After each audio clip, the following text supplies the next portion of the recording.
I left the first verse alone and just added single lead vocal and not having harmony in the first verse, so it had somewhere to build to after that. So thanks, Paul, that was a good idea. And it really worked well now, and I'm very pleased with it. Okay, beautiful. And then, of course, we want to talk about, very briefly, and we'll get into some very quick Q&A from everybody else.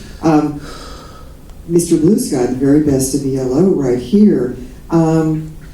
It seemed like it was an awful lot of fun to go back and really just bring a lot more clarity and oomph to the songs. Oh, absolutely.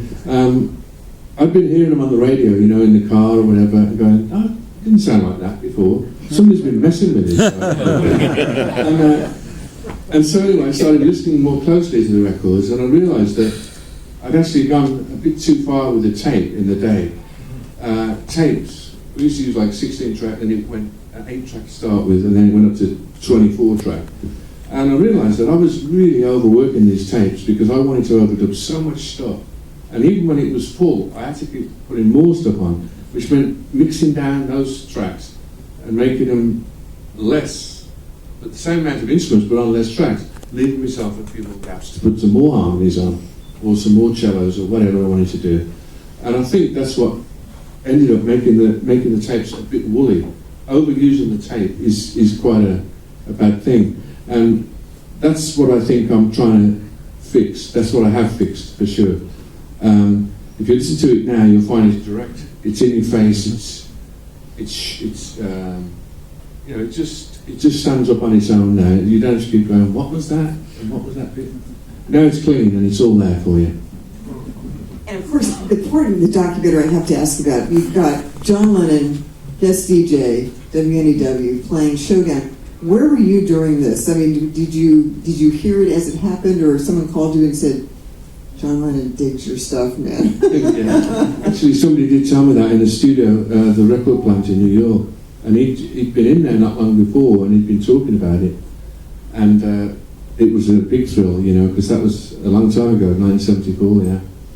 And so it was just great to know that, you know, one of the Beatles had even heard of it, you know. That was a great thing in itself.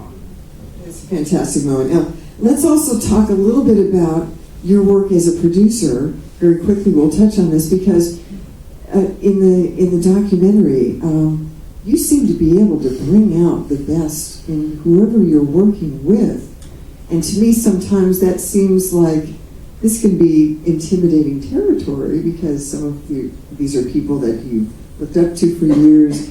You're putting people together in a group that may or may not, you know, have some ego clashes or whatever. How do you do it? I mean, you seem to everyone enjoys the experience and you know, just feels very, very comfortable and very honored.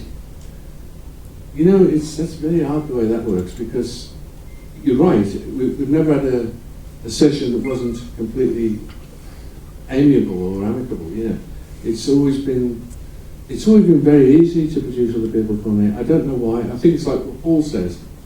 And I like to have control, like Danny says, but I don't show it really that much. I like to just have to be, like Paul said, pulling the strings, but you wouldn't know. And that's what makes for a nice session where there's no big ranting and raving. I hate all that stuff, you know. I like it all nice and friendly and having a laugh. If you can have a laugh all the way through a session, that's the way to do it.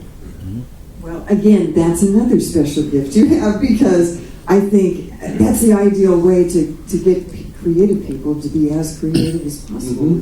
First, you got to set up that really nice vibe. Yeah, so everybody's relaxed and having fun. So again, many gifts you have, sir. And then very quickly, you produced Joe Walsh's album, Analog Man. And yes, well, 4 tracks of it.